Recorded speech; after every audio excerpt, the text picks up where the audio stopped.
Hey guys, it's Stephanie again. Um, I was thinking about some things earlier and I thought I would share them. As you know, I am someone who is in recovery from post traumatic stress disorder, or maybe you don't know that, but anyway, I am. And I had this weird thought. Well, it wasn't a weird thought, it was just a thought earlier today um, about how much better my daughter is doing now that we have more stability. Um, and not just my daughter, but me, definitely, as well. Stability is like the number one thing that people with PTSD need in order to heal and move on.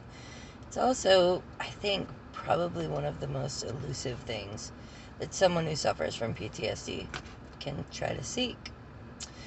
So, my thought today, actually, around this, sort of involves how, even though it's a positive thing, how uncomfortable um, stability can feel for someone who has suffered severe trauma, multiple traumas, multiple losses of home and housing, multiple losses of safety, and important people in our life. So, even though we're doing really well, and I'm feeling great about that, and we definitely have found a new home for ourselves,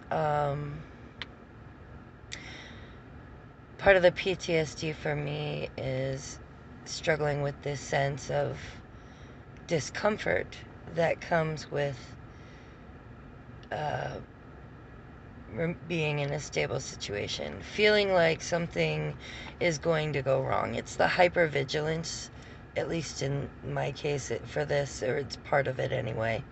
The hypervigilance, always waiting for the other shoe to drop, always feeling like something will happen. Um, that comes from history, right? Like, those things have always happened. And, now we've had a couple of years where we've been in one location and we're feeling like we're connecting with the community. And I guess we're at that point, or at least I am. I do not want to speak for my child because they have their own experience. But for myself, I am feeling a little bit of anxiety about being in one place and allowing myself to establish roots and feel connected. Partially because once you allow yourself to feel those things, you risk losing them. And that's what I struggle with the most.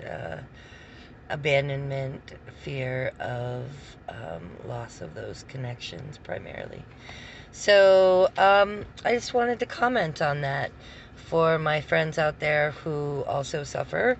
And for those of you who are just trying to understand what this PTSD thing is. And I do want to clarify that I actually meet the criteria for complex PTSD, which is basically it just means it is different, but it does mean that it comes from repeated traumas, right, in life.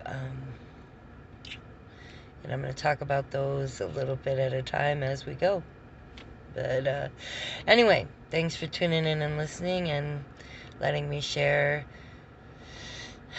some of the challenges that come along with healing.